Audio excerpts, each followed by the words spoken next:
And next tonight, we keep hearing more about the role of fatigue and zoning out in that deadly train derailment right here in New York. So we wanted to know more about the issue of sleeping with your eyes wide open when you're behind the wheel of a car. Can it really happen? Here's ABC's Ron Claiborne. The investigation into this week's deadly train derailment now focusing on this man, William Rockefeller, the train's engineer.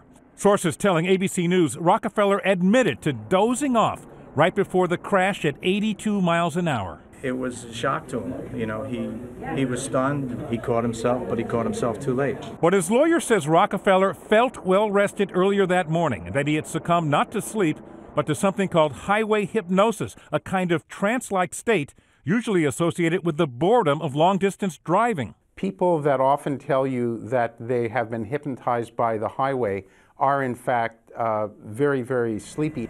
Fatigue is a factor in many transportation accidents. The Colgan air disaster outside Buffalo in 2009 blamed on pilot fatigue.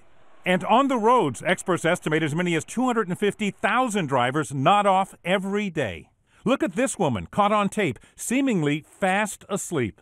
Many victims of something called microsleep, episodes of sleep as brief as a few seconds. Your eyes can be open, but your brain is asleep. Microsleep is a very brief transition from wakefulness to sleep, and it can last up to maybe 20 or 30 seconds.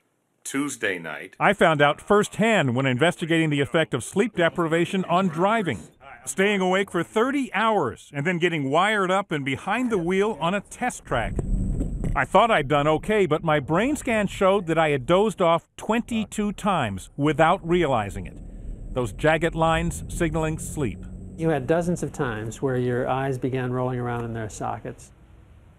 And the question that investigators are trying to answer now, did sleep, a lack of sleep, play a role for William Rockefeller too? They are looking at fatigue as a possible factor. But again, his lawyer insists he felt fine, well rested, when he reported for work at 5 o'clock that Sunday morning. And keep in mind, he made 9 stops with no problem, Diane, before that deadly crash. But I want to go back to what happened to you, because more than 20 times your brainwaves show you were asleep and you didn't know it. I did not remember any of those times. I was asleep for a second or two. All right. It can happen. Real cautionary tale for everybody driving. Thank you so much, Ron.